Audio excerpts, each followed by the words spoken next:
Father, and the Son, and the Holy Spirit, one God, amen. So, so far we've gone through 2 of the 6 chapters of 1 Timothy. And it's on. Closer? Good? Okay. And so the first week we talked about, Dr. Samir gave us a detailed and edifying introduction, and we talked about the first chapter of the epistle. Then the second week, Amanda gave us an overview of the second chapter.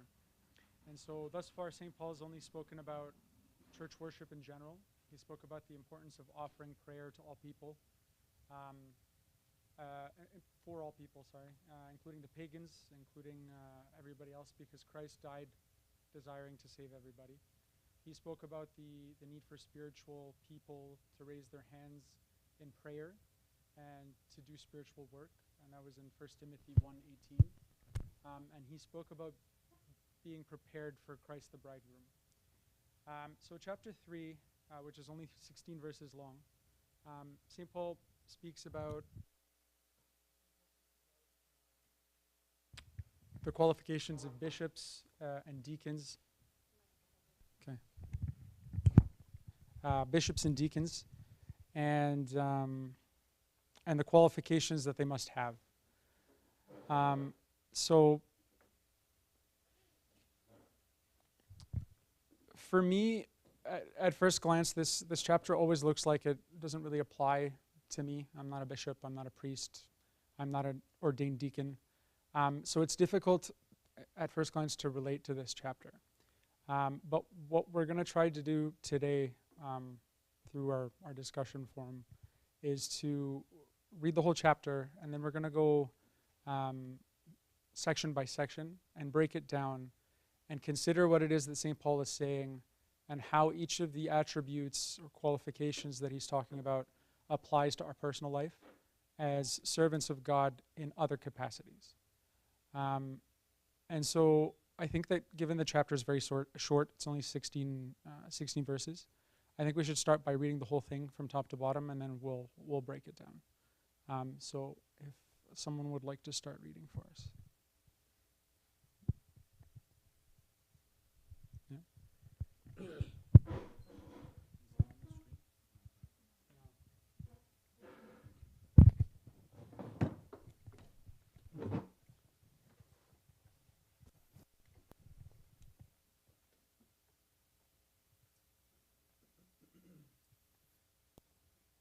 Verses? We can do up until verse 7. Okay. This is a faithful saying. If a man desires the position of a bishop, he desires a good work. A bishop then must be blameless, the husband of one wife, temperate, sober-minded, of good behavior, hospitable, able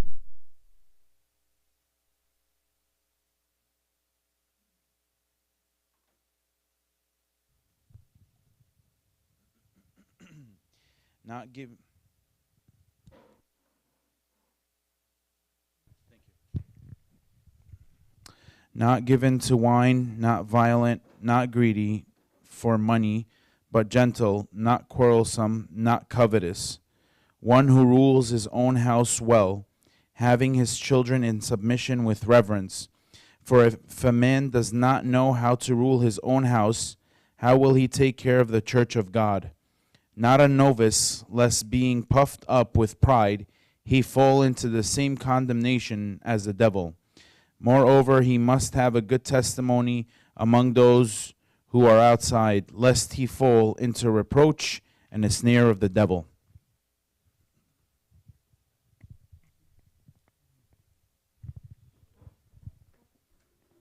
Likewise, deacons must be reverent, not double-tongued, not given to much wine, not greedy for money, holding the mystery of the faith with a pure conscience. But let these also first be tested, then let them serve as deacons, being found blameless. Likewise, their wives must be reverent, not slanderers, temperate, faithful in all things. Let deacons be the husbands of one wife, ruling their children and their own house as well. For those who have served well as deacons obtain for themselves a good standing and great boldness in the faith which is in Christ Jesus. These things I write to you, though I hope to come to you shortly. But if I am delayed, I write so that you may know how you ought to conduct yourself in the house of God, which is the church of the living God, the pillar and ground of the truth. And without controversy, great is the mystery of godliness. God was manifested in the flesh, justified in the spirit, seen by the angels, preached among the Gentiles, believed on in the world, received up in glory. Thank you. Okay, so it's really nice because St. Paul breaks the chapter down for us into three very clear sections. So from verses 1 to 7, he talks to us about the bishop. From 8 to 13, he talks to us about the deacon. And then from 14 to 16, Father Tedros Malati kind of describes it as talking about how the shepherd is supposed to view the church. And so we'll go section by section. And as we're going through the sections and discussing them, I want us to think about the following questions and how we can apply them to ourselves. So the first is, what types of characteristics are you seeing describing the bishop and the deacon? And how are these characteristics related to each of the offices? How do these characteristics relate to our own personal spiritual lives? And by virtue of these attributes, what is St. Paul asking us to avoid? And what are the types of dangers that await the bishop or the deacon or us in our spiritual services, whatever those spiritual services might be? So again, we don't have to focus on each one of those, but those are just guiding questions that'll help the discussion go along. And so before we get into each of the attributes, just a little overview on what the bishop is and what the office of the bishop is. And so the word bishop in Greek means it typically is translated overseer. So it can also be translated in some translations as visitation. So someone who searches out the ways of the flock, their deeds, their characteristics, and guides them. It sometimes uses the word judge, but this is more of a judgment in the positive sense, to guide and to correct. So for the purposes of our discussion and the application to our own personal lives, the bishop is someone we can see as someone who visits the people and who assists them on the journey to God. So the first question that I have for everybody then is, why does St. Paul start the chapter by saying, if a man desires the position of a bishop, he desires a good work? Because we know, we've all heard, I'm sure, the saying of Pope Shenouda, who said, if someone desires the priesthood, it runs away from him. And if someone doesn't want it, it chases him.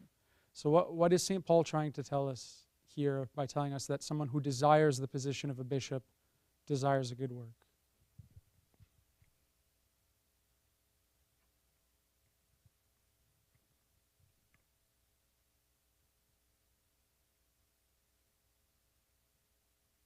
Maybe to act in a good way. Like if someone desires to be a bishop, he should act in a good work.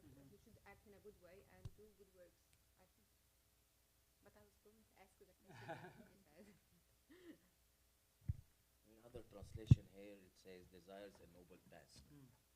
So maybe the noble task is not only for the bishop, but for everyone else. Anyone else? Jackie, you look like you have something to say. I don't know. I feel like he's saying that in desiring to be a bishop, you're desiring to live according to the example Christ set. Because that's what the priest does. He's supposed to be the example for us. Mm-hmm. Because later he says, not a novice, lest being puffed up with pride. So that would just mean not like a lukewarm person, but someone that like struggles and strives in their faith or in their walk with God. Mm-hmm. Yeah, that's exactly it. Like all of these together, exactly. Did you want to add something? Yeah. St. Paul is basically telling us that, if it's done with a desire not for authority, not for dignity, but the desire to actually serve others, the desire to visit them, wash their feet, assist them. That's what the noble work is. That's what the good work that they're desiring is. And throughout history, the saintly bishops that we see in the church, they're not bishops that have exploited the church or exploited the flock or taken advantage of their position, but they're people who've become servants, who have emptied themselves for their children and for their service and for the glory of God. And so St. John Chrysostom, in interpreting this verse, he says, if anyone desires to be an overseer, he must not desire authority or dominion. He must desire to protect the church spiritually. If he feels that way, I would not blame him. Even Moses desired the job but not the authority. Yet his desire brought him sarcastic reproach. Who made you ruler and judge over us? If anyone desires this job with such understanding, then let him desire it. So again, it's this concept of us not seeking a glory or seeking a position of power. So then the question... It's still not desirable to desire to be a bishop. Yeah. And the church doesn't take this well. No one would take, like, come to you, I want to be a priest or I want to be a bishop. I think, I heard a lot of people say, if someone would say that, he would disqualify. Yeah, and I think the church does take that position. I meant more so the idea that the desire to help the church, the desire to, the worry for the church and the spiritual growth of the church, these are all noble tasks. And this is what St. John Chrysostom interprets this verse to mean, not the idea of asking for the office, but more so the desires behind the service of the office. And I think also, to Dr. Singer's point, most of the people who do serve that way selflessly are the ones that are ultimately selected, not the ones that look Exactly, impressive. yeah. The ones that naturally and inherently live this lifestyle of, like, I want to serve, I want to reach out, I want to minister to my congregation. Those are the ones we always look at and say, that's the example we want. They're also meek and humble, which is what he specifically says. Yeah. And like you said, like those people aren't desiring the office itself, but the stuff behind it, the service behind it. So then the question becomes, how does verse 1 apply to us? So we all have different functions, different roles in the church, different jobs, different families. We have different roles in our families. No two people are the same in their gifts, in their calling from God, and what they offer the world. So how do the words of the verse apply to us?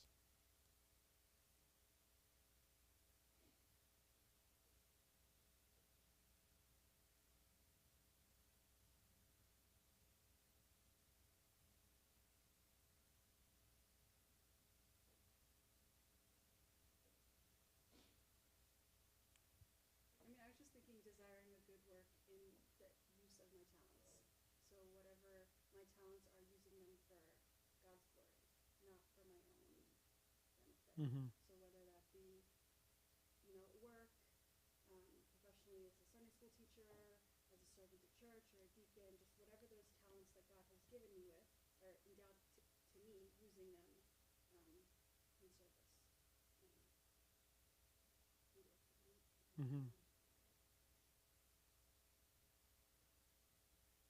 Yeah, I'd agree with that. And I think also, again, going back to the definition of bishop as a visitation or a visitor, an overseer, it's also nice to see these words or read these words and apply them to ourselves in the sense that we're also being called with whatever gift we have, whatever abilities we have, to be brothers and sisters to those around us, to visit them in whatever capacity we can, and to remember the same way that the bishop is being called to serve and not to rule and to lord their power over the sheep.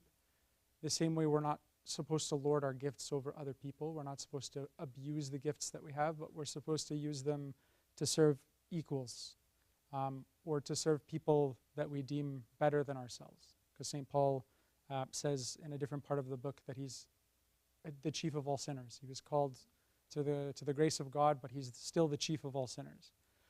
So this kind of brings it together, brings it back to us to say that we're allowed to serve people and to correct them and to help them in their spiritual journey, but to remember that this is an exercise of love and not an exercise of control or an exercise of judgment, the same way that the bishop would admonish his children in an act of love, not an act of judgment or an act of control. And we can talk about how this can be done in each of our lives, but that's the whole topic on its own. So I think if someone would like to add anything at this point, but if not, we can move to the characteristics of the bishop.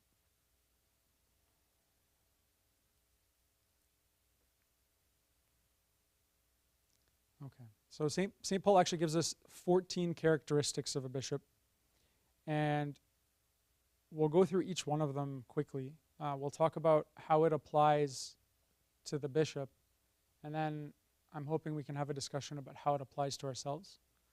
And so the first one that St. Paul mentions is that the bishop has to be blameless. And St. John Chrysostom says about this that every virtue is included in the word blameless. If a person feels from within that he has sinned, then he should not desire a task for which he is not qualified. Actually, such a person needs to be administered to rather than administer to others. A provider needs to be shining more brilliantly than any other planet. His life must be faultless so that others may look up to him as a role model. St. John's words sounds to me like he's saying that the person who's being called to be a bishop has to be perfect. But we know that nobody's perfect. Everybody's a sinner. So the characteristic we're looking for here in blameless is not perfection, but that the priest shouldn't have any characteristics that are explicit that might become stumbling blocks for those that he serves. And the fact that St. Paul admits, again, in 1 Timothy 1:12, he admits that he was called even though he was persecuting the church, and that he's the chief of sinners, I think is highlighting the fact that here we're not looking for perfection when he says blameless, but he's looking for a standard that is, like St. John says, that people can look up to. So what he's saying by this is that he needs to not be blind so that he can possess the clarity to perceive what the flock needs and what God is saying to him. He needs to not be lame, for he needs to be able to walk the path of truth. He has to possess a face that isn't marred or disfigured, so that he can have spiritual discernment. And Father Tedros Malti says that he needs to not have a limb that's, one is longer than the other, which is a symbol of trying to impose himself on other people. And he needs to be such that he needs to behave in a way such that he's able to take action in the service and help those who are around him. So then the question is, when we talk about us being blameless in our services, what does that look like? How do we apply the words blameless in the services that we have and that we're responsible for?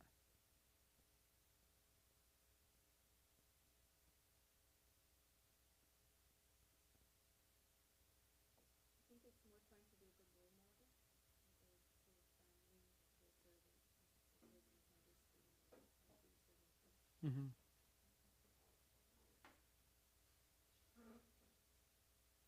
Yeah, and I think a lot of the time, the example of a role model, I'll use myself as an example. The service in Sunday school, it's easy to, because everybody has access to social media, and there's, people post things on social media, and a lot of the times as the generations go on, I find that the people that we serve also have access to social media, and they can see what we do on social media, and sometimes we forget that what we do is always accessible and it's always visible these days.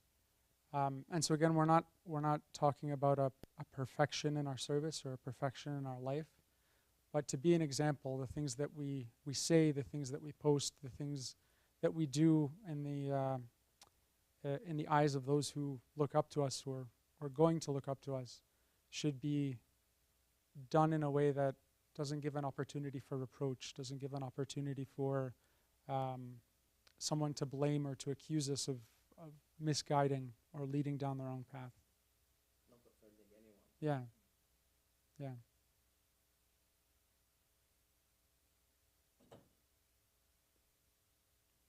Okay. And then the second characteristic that St. Paul mentions is that the bishop has to be the husband of one wife. And so that one's self-explanatory in the context of a bishop. And in the context of bishops today, it usually means has one diocese. But when we apply it to ourselves, not everybody's going to get married. Not everybody's currently married. When it applies to women, you're going to be the wife of one husband. It's the reverse. So what is St. Paul saying to us here when he says we have to be the husband of one woman or one wife?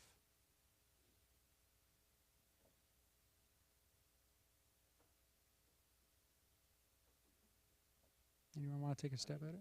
Spiritually or? Spiritually, I think yeah. he means it literally. Yeah, here he means it literally, but spiritually, how do we apply this to ourselves? Serve one God. Yeah. So approach God with a unified heart, not with a divided heart. Another way to look at it, Father Tadros Malati says that St. Paul, in that time, it was normal for the bishops to be married. And so St. Paul was trying to limit who would be a bishop to the people who were married once, who were married to one person at that time, because at that time men were allowed to marry more than one person at the same time. And so Father Tadros interprets this to mean that he wants to focus on the purity of the person. He wants to limit it to men who are pure in their hearts and pure in the way that they live. And so, again, when we're applying it to ourselves, when we're approaching the service, whatever our service is, whatever the gift that God has given us is, we want to use it in a way that's glorifying God. And a lot of the times, it's difficult to focus our gift just on the glory of God. Sometimes we approach it with a little bit of pride, and we want a little bit of praise when we're doing the service. And this would be, like Dr. Samir was saying, the divided heart, right? And it's not serving one God, it's serving two gods. We're not serving just God, but we're making ourselves equal to God because we want this glory, we want this praise. And so what St. Paul is saying here is approach God with a single heart. Approach him not for your own glory, even if that's just a little bit of what you want, but try to approach him and use these gifts and serve others only for his glory and only for the service of others. And so that's what St. Paul's talking about when he talks about the second attribute of the bishop. The third attribute he talks about is that the bishop has to be alert. And so Father Tadros Malti states that the alertness is one of a personal nature. He needs to have a vision. He needs to be aware of his own salvation and not let the life of his responsibilities distract him from his own salvation and the salvation of his flock, because those two things are interrelated. So we all know that the life of a bishop can be a pretty big administrative nightmare. They deal with a lot of things. They're traveling. They're talking to people about problems and administrative matters.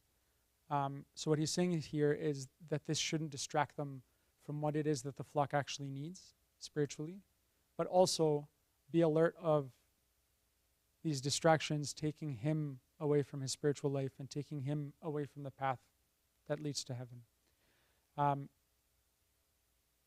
And on this point, St. John Chrysostom says that the person should be like a watchful army commander to protect those whom he serves, because it's appropriate for him to be vigilant, fervent in the spirit, and constantly performing his duties day and night. For he is to be more dedicated than an army commander, and he needs to be cautious in how he gives care to everybody. So when we apply this to ourselves, again, we don't have the administrative life of a bishop, but we're all busy. We all have responsibilities. We have families, we have friends, we have jobs. And a lot of the time, this can become really distracting. It can become something that takes us away from our relationship with God, and we kind of lose the focus, and we forget that all of this has to be based on and built upon a strong foundation with God. Because when our prayer lives fall apart, things tend to fall apart kind of like dominoes.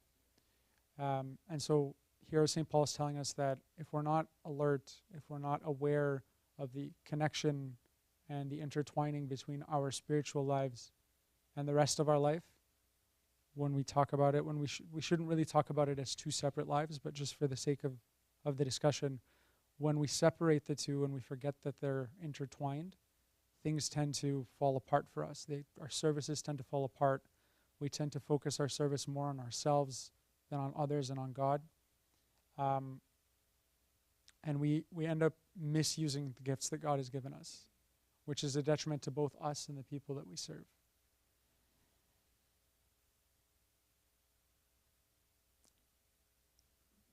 Did anyone want to add anything to that? Any other thoughts on the alertness that St. Paul is calling us to?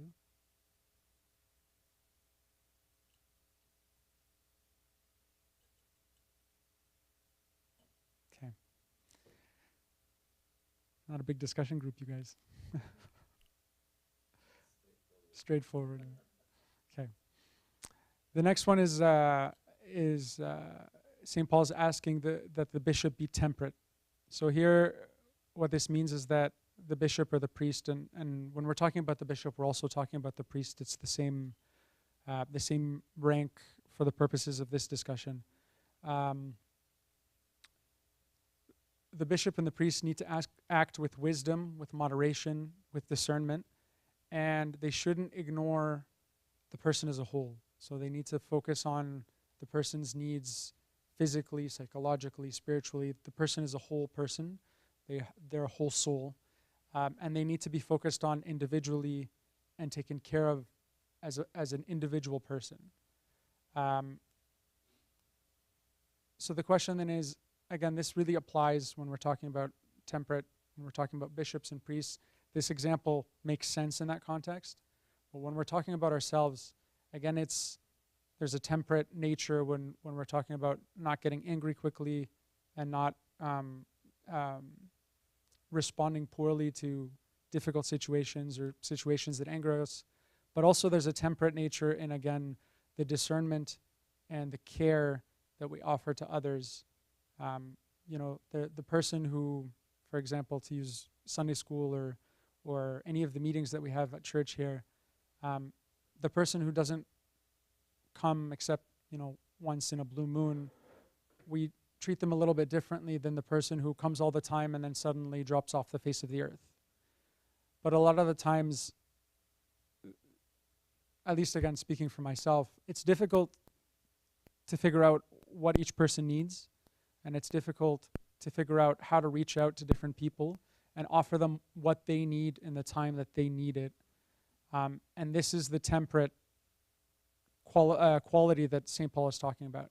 This discernment, this wisdom that comes from God that allows us to serve people when they need it, how they need it, as they are in the situation that they're in.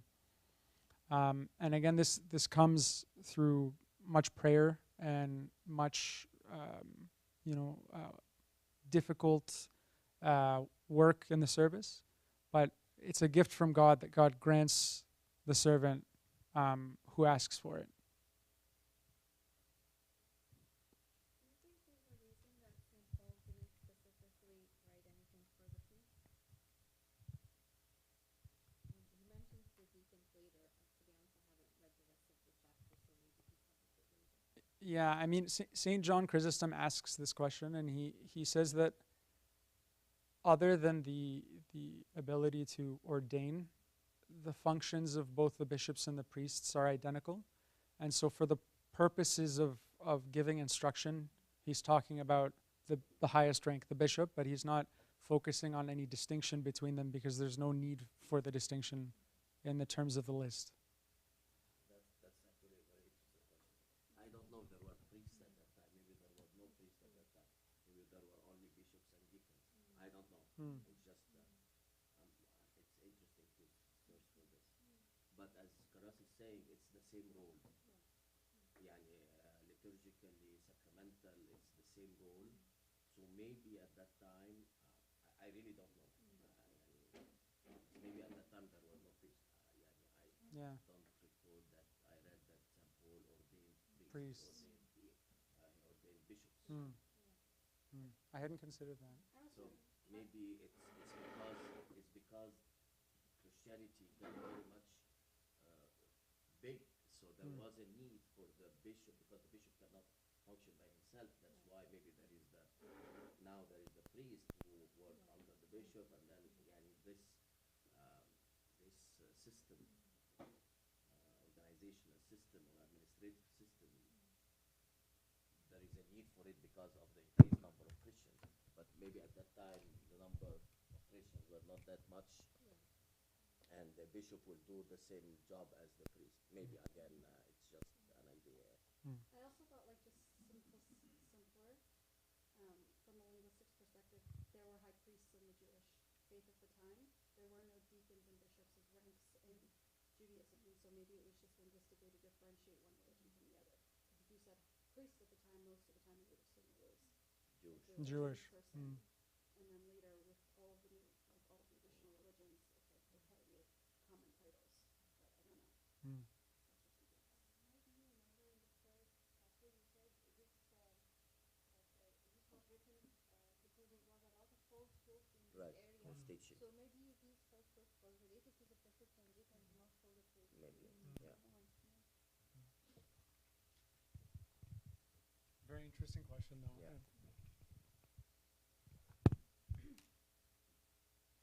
Okay, St. Paul also mentions that the bishop needs to be modest. And the modesty here, when we apply it to ourselves, again, modesty is pretty self-explanatory when we're talking about the role of a bishop. But when we're talking about spiritual modesty in our everyday lives, I mean, there's the modesty of what we wear, there's the modesty of how we speak, of not making unseemly jokes, of not, making or engaging in lustful behavior or behavior that could lead other people into falling into lust. So there's lots of ways that us in our service and our dealings with other people, where we tend to not behave modestly, and that can affect, again, how we serve people, how they view us, the people who look up to us, even the people who aren't part of the church, because we have to remember that we're also serving them in one capacity or another. So the quality of being modest is important because it reflects on the church, it reflects on God, it reflects on how people see the church and how people see God. And it's important to keep that in mind as we serve, whether it's inside or outside the church. Does anyone else have any other examples that I may have missed of modesty as we walk through life?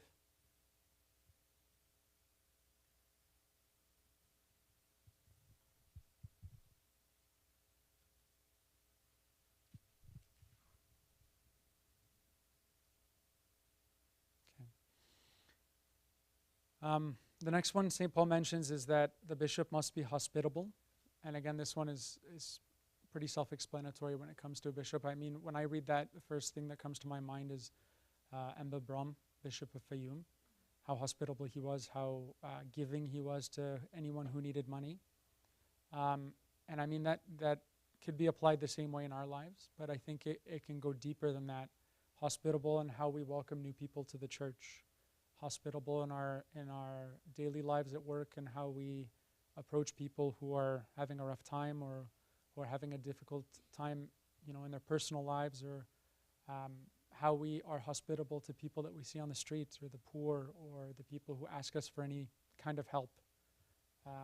So that goes a lot deeper than just being hospitable to people who come into the church. It's a service in and of itself, and I think it really is something that we should continue to be cognizant of as we live our lives on a daily basis. The next thing he talks about is that the bishop is able to teach. Now, we know that St. James, in his epistle, in chapter 3, verse 1, he says that not many of us should become teachers because there's a stricter punishment or a stricter judgment for teachers.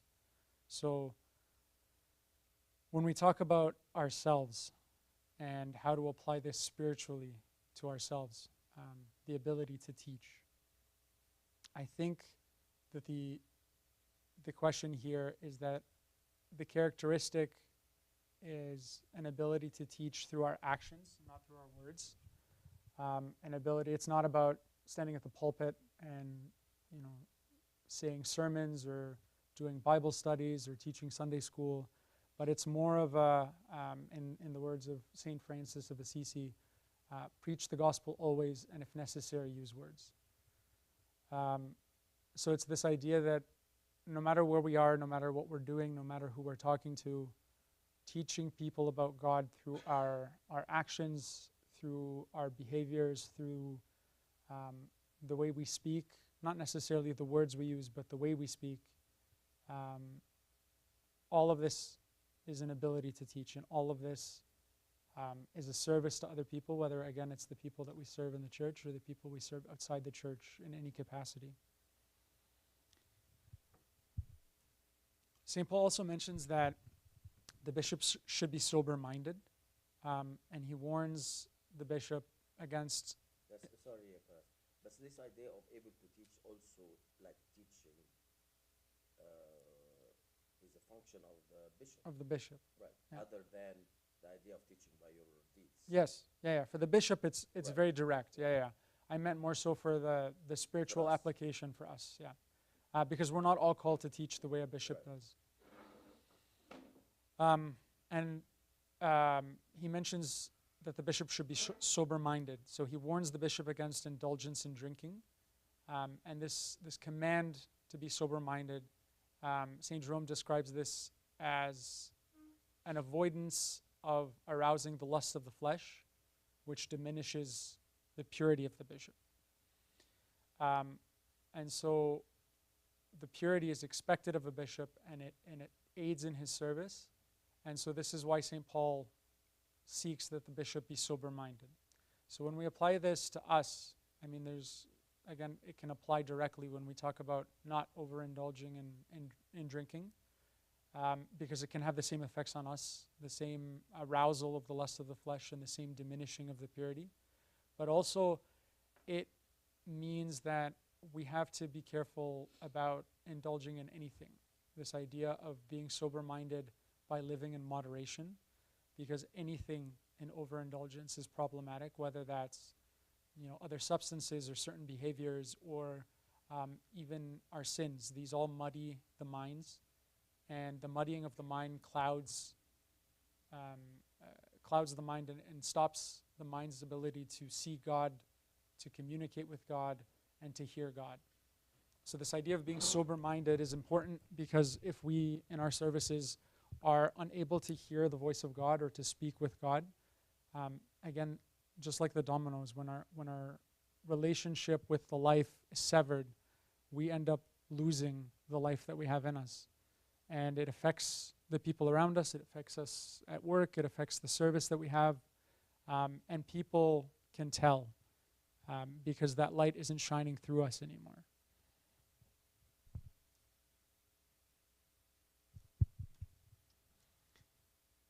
St. Paul also requests that the bishop be nonviolent. And Abuna Tedros tells us that in the apostolic instructions, the clergyman who strikes anyone should lose their ranks. Pretty heavy. But, I mean, none of us should be hitting people either. But when we talk about how that applies in a more, like, I mean, we're not going around wanting to hit people every day. So applying this in a less direct manner, I mean, having resentment for people is a type of violence. Swearing is a type of violence. Mocking them or ridiculing them, whether externally, like verbally, or internally, is a type of violence. Looking at people with disgust is a type of violence. So any inner emotion that's negative toward a person can be considered a violence against that person. And so we're being called not to live that way. We're being called to fight these inclinations and these feelings toward other people, because that's how, as servants, as visitors of other people, that blocks us from being able to visit other people. So again, in another part of the book, St. Paul says that there must be service without partiality. Being violent toward other people, even if it's one person, creates partiality, because you're partial against the person you're being violent toward and partial toward the people you're not being violent toward. So there's a breaking of the expectation of how we're supposed to serve when we become violent. So basically, not literally physical violence. It can be any kind It can, of emotional violence. yeah. Yeah, there's if you have the Katina app, for this verse specifically, there's a quote by St. John Chrysostom that says, "No striker. This too does not mean a striker with the hands. What does no striker then mean?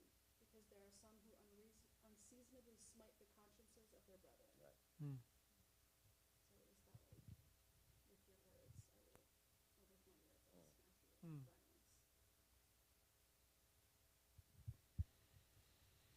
Yeah. The next thing St. Paul mentions is that the bishop needs to not be greedy for money. And he says that the love, like we know that the Bible says that the love of money is the root of all evil, which makes sense when it's applied directly to the bishop, because we don't want the bishop to be focused more on money rather than the service of the flock and their needs. But again, the question then that we ask is, how do we apply this, again, directly to our lives? It applies directly, but how do we apply this more spiritually in our lives in other ways? And I think that when we think about greed or love of something, whether it's money or anything else, in very simple terms, love just means choosing something over something else, and hate means rejecting that thing for something else. So when we say we shouldn't be greedy for money or we shouldn't love money, what we're really talking about is, whether it's being done consciously or unconsciously, is we don't want to choose money over God, over family, over the people we serve. And this can look like, taking an extra shift instead of going to church on Sunday, or sleeping in because we want to be ready for work on Monday, and so we don't go to church on Sunday. It can look like a lot of things, and so we're being called to pick others, to pick God over the love of money, and this can even be applied to how we treat the poor. Saint Basil the Great actually has a pretty strict view of what it looks like to love money and what it means, and he talks about the importance of selecting the poor or loving the poor more than loving money. And he goes so far as to say that the riches that we possess, the stuff that we store in our homes and collect, is a type of theft from the poor. So it's pretty severe, this idea of being greedy. Like we kind of look at it as a wanting more, but sometimes, according to St. Basil, it can just be having things that we don't use, or having things that we don't need, rather than giving to the poor. That can be a type of greed. So this idea of not being greedy for money has many different applications, and it's something that we should really consider when we're serving others and when we're trying to give back to the poor and be helpful and be of service to others.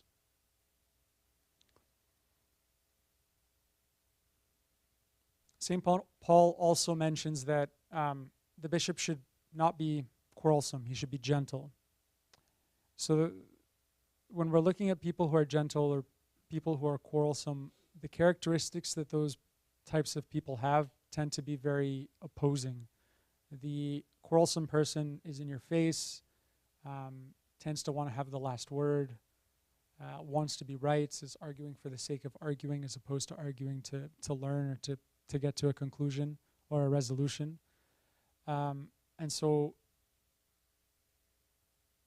in our service, a lot of the time we can find ourselves in these situations where, we're at a meeting or we're trying to figure out how to put together a retreat or some kind of event for the people that we serve, and it's our way or the highway. We want to argue about little things just to get it done our way, or we want to get the glory that comes with getting it done our way, that we aren't being loving to the people around us, to the fellow servants. And it's also a showing of loving yourself or choosing yourself more than choosing the people that you serve, because you're more focused on fighting and arguing rather than getting the service done.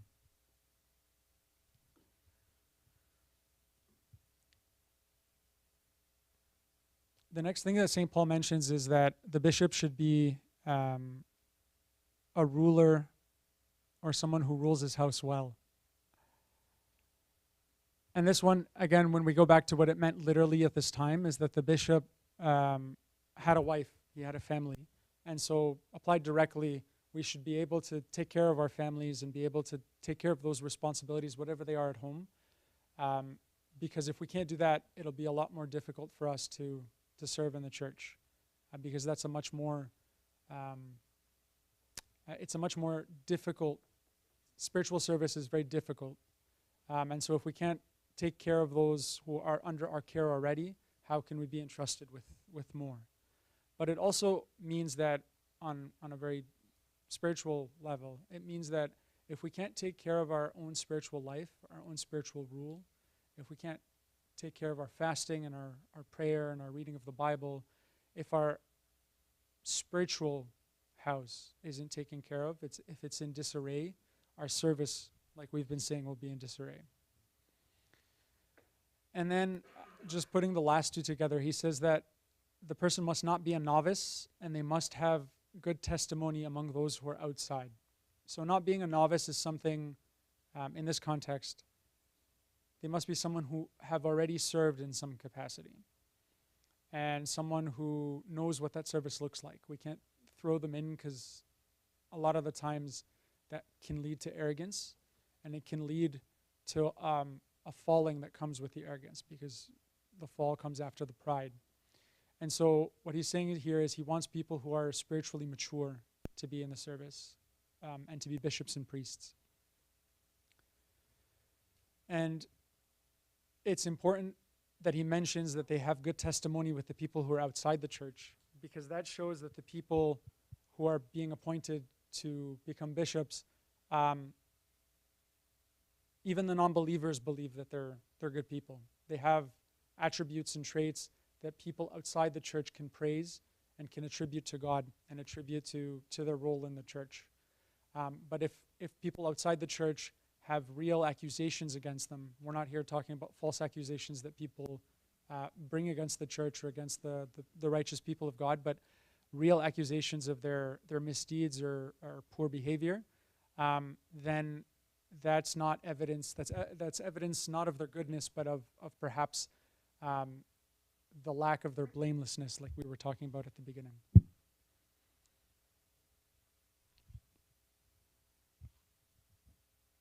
So that's all 14 of the characteristics of the bishop. I don't know if anyone at this point, before we move on to the deacon, if anyone has anything to add or if anything they want to say about what we've said so far.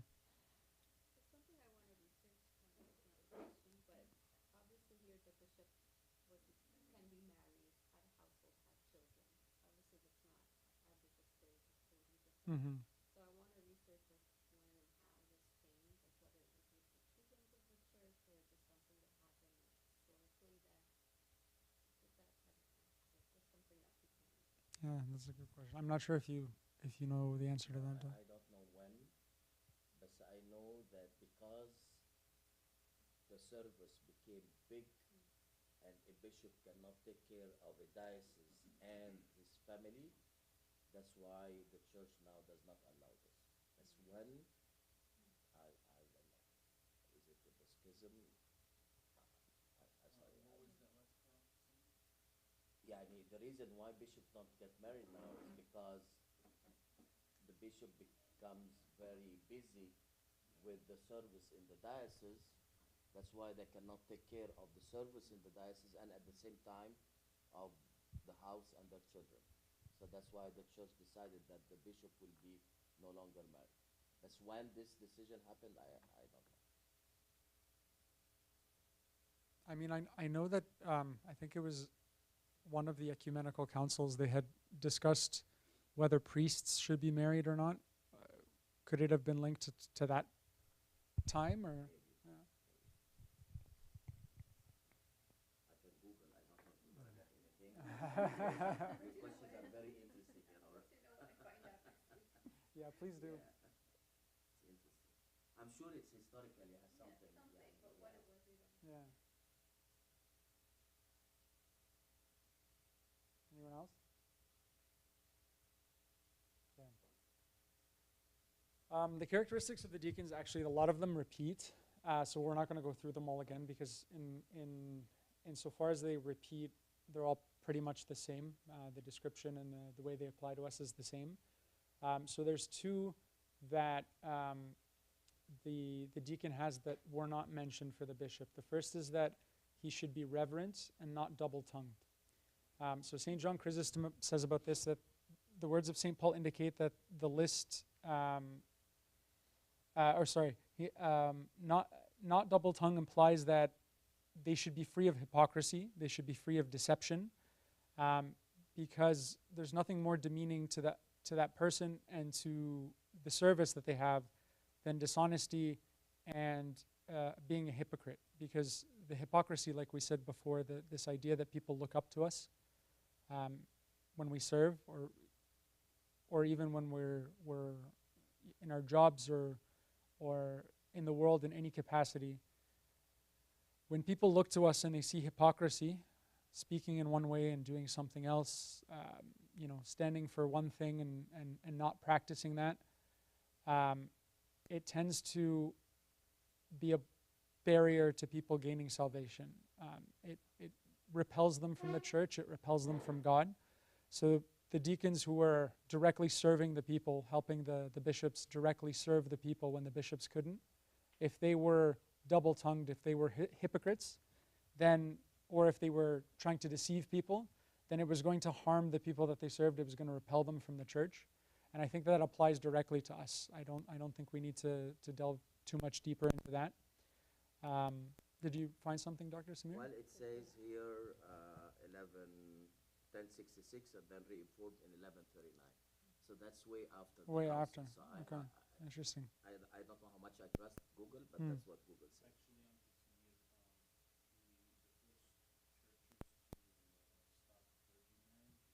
Bishops. Okay.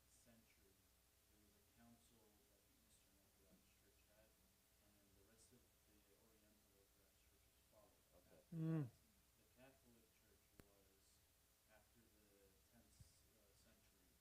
Right. So The Catholic? this date probably is from the Catholic perspective. Mm. Right.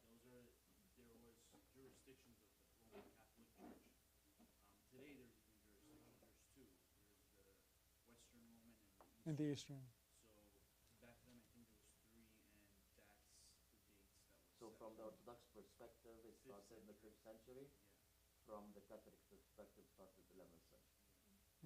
And did the Catholics do that That's when they stopped the priest marriage. at the same time, right? Yeah, Okay. 1047 was the official year of the priest marriage, and that was because of ownership during the what was that? The system that they had in Europe,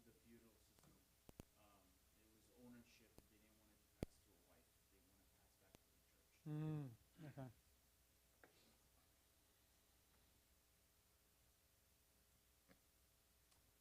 Okay, and then that's all very interesting. The last characteristic of the deacon that's different from the bishop is that he has to hold the mystery of faith with a pure conscience. So I think there was an understanding that the deacons were going to be the people that future clergy, future bishops, future priests would come from. And so there was this idea that they had to do their service with a pure conscience and show that they were able to take it seriously and do it well. And so I think this applies in our services, that we have to take our services very seriously, whatever they are, in whatever capacity they are, whether, again, they're in church or outside church. How we serve people in our workplaces or on the street or wherever we are, we have to do it very intentionally. We have to be aware of what we're doing, what we're saying, and how we're affecting other people, because we're being entrusted with something and we're being expected to hold that mystery in a pure way. I'm not sure if anyone wants to add anything to that. I just have a question. Yeah. So right after that he says, but let these also first be tested. Does that mean like they go through a trial period and then they can fail and not be selected? Where are you there? Verse 10. So yeah, in verse 9 it says, holding the mystery of the faith with a pure conscience. Fully agree. But then after that he says, but let these also first be tested. Yeah. So then would that mean that there's a trial period and they can fail and not become deacons? I would assume so. I mean, because, and correct me if I'm wrong, Dr. Samir, because the deacons were like the role of the deacon was created to help the bishops when things got very busy and very hectic with people converting. They wanted to make sure that not anybody was being put into these roles. So I think the people who were serving with the apostles and the people who were already helping the apostles, they were being tested in that they were out with them, and the apostles were seeing who they were and how they behaved and how they served the people. So I think that St. Paul is asking for this to be carried forward. When the bishops of the places that he's leaving look for deacons, they have to do the same thing that the apostles did when they appointed these bishops and appointed the first deacons. We should bring this back. Well, because we don't have that now. Like, Also, there's something to know about the deacons, because this went on even after the 11th century. Deacons, they had the roles that you see a priest have now. So the priests and the deacons were doing everything. They were giving communion. Even today, some of the deacons practice some of the stuff like incensing around. Yeah, in some churches they do that, yeah. So the deacon had a lot of the roles in the church. They can even go to the house and do salat tisht, and I think the canons haven't changed actually. They just don't practice it no more. But they have a lot of roles that they can do, and that's why there was a trial period, just like we have for the priests now. You know, And the they'll monks. have a priest serve more. Yes, the monks as well. And a lot of bishops today, I'm like, I don't know if you know, everyone realizes a lot of bishops today are actually trying to bring back the rank of deacon and its responsibilities, because it's more than just standing there and giving the blood during communion, because the rank itself is very unique and symbolic. You know, these were the bishop helpers, right? You didn't have enough priests, and they have to do a lot of the sacraments themselves. So that's why Paul is talking about this. And you know, the first deacons, they had a lot of roles and responsibilities. So, you know, the whole thing about priests, I mean, they had very few priests. In Egypt, they had one bishop and one priest. So Mark ordained one bishop and one priest. And then I don't know how many deacons he ordained after that, but I'm sure there are quite a few. So they were supposed to be helping the bishop with everything. Yeah, that makes a lot of sense. yeah, and I was just thinking about it. Just mention monks. Like, there's a trial period to become a monk or a nun. You're a candidate first before you become a brother or a sister. And so I just found it really ironic that you can just become a deacon now and there's no trial period. But he very clearly says that But there should Siddiq be. al Hina is not like it's not. So Yeah. it's deacon is the rank of deacon, But like even, not the absoltos, No, absoltos so, one. Like so we're talking about. Wala. Yeah, like like diakon. clergy, Okay. Yeah, yeah. clergy ranks, or From the from initial. deaconship. They start from diakon. Readers actually. So the intro to clergy rank starts at reader. Mm. The singer is just a chanter. Back then they didn't even They didn't wear. Yeah. robes, and the reader would wear a white robe, and that's it. Mhm. Wouldn't wear nothing. So the intro to clergy would start at reader, Mm. and someone would take that rank not just to read, but to start training to become. And they clergy. teach, I think, also. Yeah, Yeah, they're the they only teach. ones that are allowed to teach Yeah. higher reader or higher. Yeah. what about the Estefanos? Yeah. Yeah. Also, the subdeacon is the trial period for a deacon, and it could last years. It Mhm. doesn't have to last days. Mhm. Hmm. And the same way, like when we were talking about the deacon being like a trial period for them to be priests or bishops.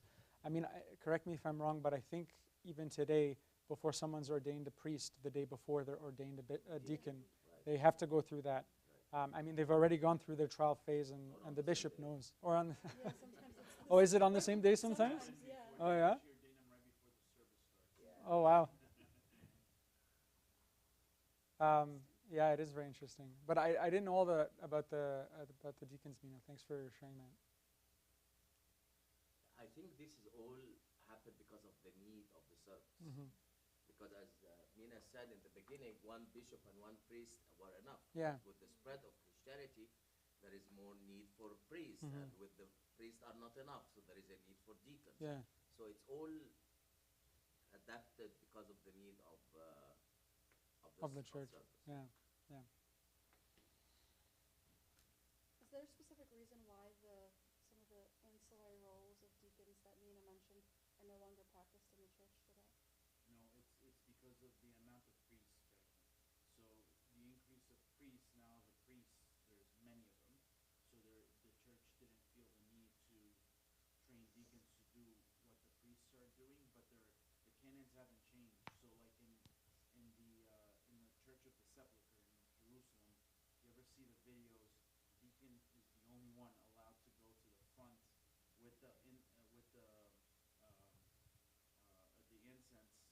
front of the sepulcher and go inside and come back out. He incenses around the sepulcher, so you can actually see that that's their full-time deacon there. But there are roles that some churches have began to bring back. As a matter of fact, in the southern diocese, Bishop Yusuf, even with the subdeacons, he started bringing back some of the roles, and they even wear a different color stole Mm. now Mm. to identify them as subdeacons. Mm. So there are churches and jurisdictions that are bringing back those roles. Makes sense. Yeah, and I know some of the other Orthodox churches. These roles are still alive for the deacons. Like I can't remember which church I was at, but I've seen a deacon since. Yeah, yeah. So there's lots of it's alive in a lot of the denominations, but it's interesting to see that coming back. The Armenian church, if you ever were you talking which church were you talking? I think I was talking the Indian church. I think. The Armenian church, when a bishop's coming into the church, it is the deacon's responsibility to incense in front of him. Mm. He's holding the censer, and he's the one incensing as the bishop they're processing the bishop into the church. I can't remember if someone can remind me. Is the deacon in the Coptic church, are they full time like the priest, or do they have their own job? They can have separate jobs, yeah. You have an expert here. They can have Not that. a deacon. A lot of deacons have that job. Yeah, they have their job, the young ones especially. Okay. It differs by diocese, but in the Leviticus he allows it, but he still requires certain things that indicate their serving, like they have to grow a beard, Mm. they're not supposed to shave. But outside of church services, they can dress normally and they can. Okay. Cool. Good to know. In our church, all our deacons are retired. There's actually priests that have to work too. So there's even priests. Don't talk about this. Yeah, let's not. That's, That's an exception. The problem Yeah, is, those are very rare. biblically, there's nothing wrong with it. So yeah, I mean, let's keep this other minutes.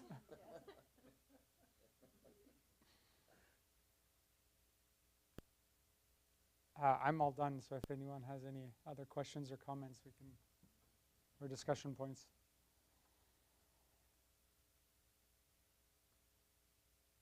You look like you have something to say, Dave.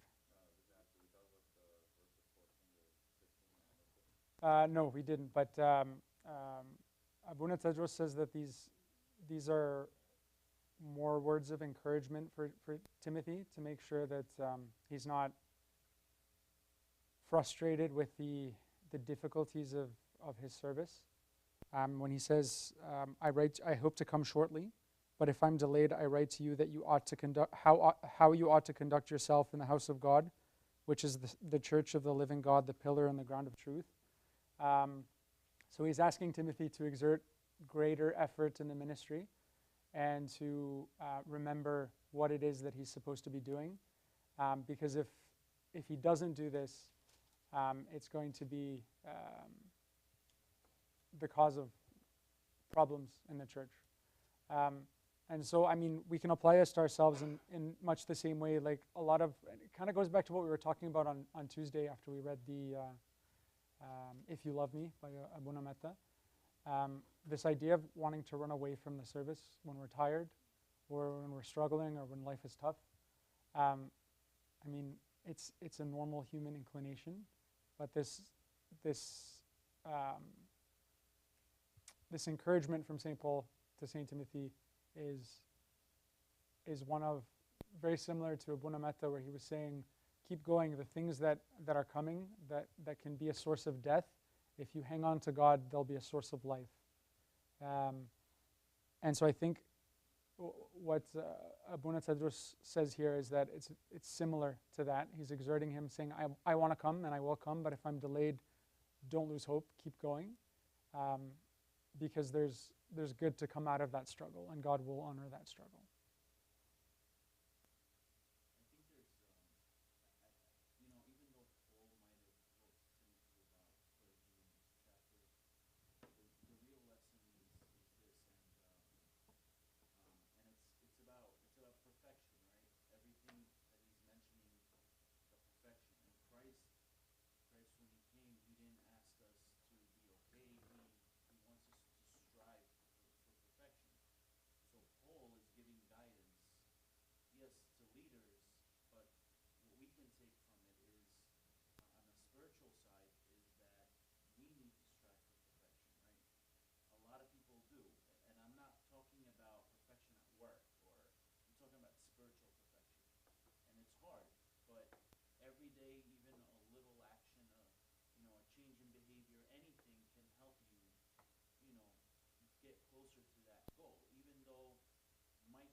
Mm-hmm.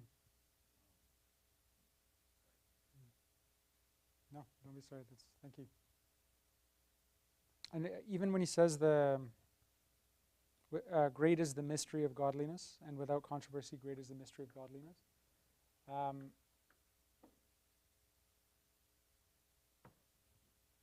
To me, and Abuna Tedros says that he's talking about this not being an intellectual exercise, like, oh, we're doing our service, our life in the church. It's a deep mystery. It's a deep relationship with God. And to see it any other way is to see it less than what it actually is.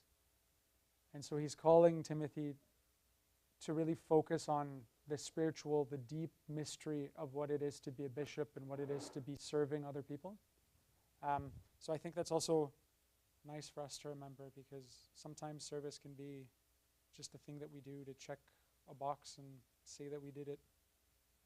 But to see it as a mystery, to see it as something that we get to offer God in a deep, loving relationship, it puts it into perspective, and it makes it a lot more special.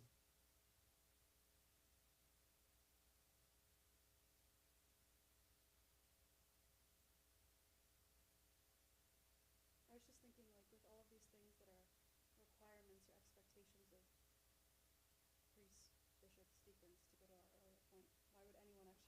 this for themselves. Not easy. That's very true. But still people want it. I know. That makes me just feel like they want it for the wrong reasons. Exactly. They Yeah. want That's the very power Yeah, interesting and the because authority and not absolutely, Yeah. if you have it for the right reason, you will cry when you are called for this ranks. Yeah. That in and of That's very itself true. is a misunderstanding of the mystery of godliness that is bestowed upon the bishop or the deacon.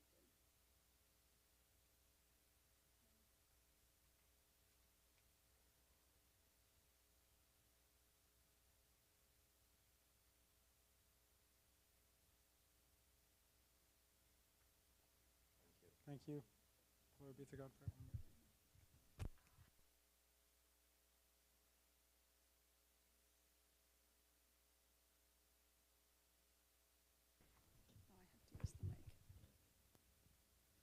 Oh, I have to use the mic. Yeah, so upcoming events we have. So this weekend we have our retreat. It'll be in Spruce Lake. Our speaker will be Abuna Carlos Ibrahim. We are very excited to have him.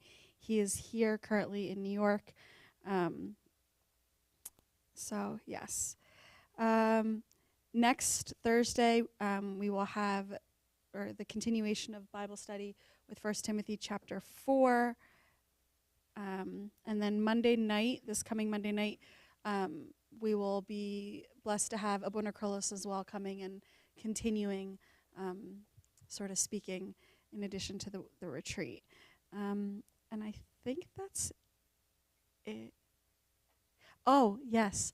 So for everyone in the room, because there's a lot of you, as well as online, February 4th, we will have a women's ministry, or the continuation or the restarting of the women's ministry fellowship meeting. So this is the Valentine's edition. The topic will be Experience Christ's Love in a Secular World. And it will be at church February 4th from 5 to 7 p.m. There is a link. We ask that you just sign up in advance. It's http://womenfellowship.smsm.nyc. Dinner will be provided.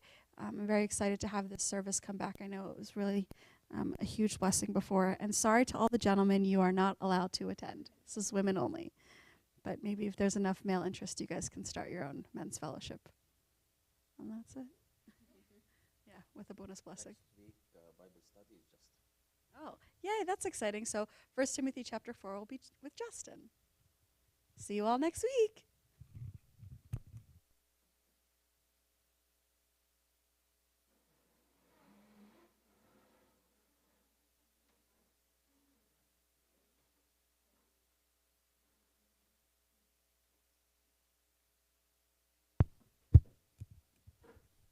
In the name of the Father, Son, and the Holy Spirit, God, amen. Heavenly Father, we thank you for the many blessings you have given us. We ask you to have mercy on us and forgive us our many sins. Bless us, be with us every day in our lives, at work and at school. Be with those who are in need of you in their everyday life. O Lord, and hear us as we pray through the intercession of Saint Mary, the prayers of Saint Mark, and the choir of all your saints, as we pray thankfully, Our Father, who art in heaven, hallowed be thy name. Thy kingdom come, thy will be done, on earth as it is in heaven. Give us this day our daily bread.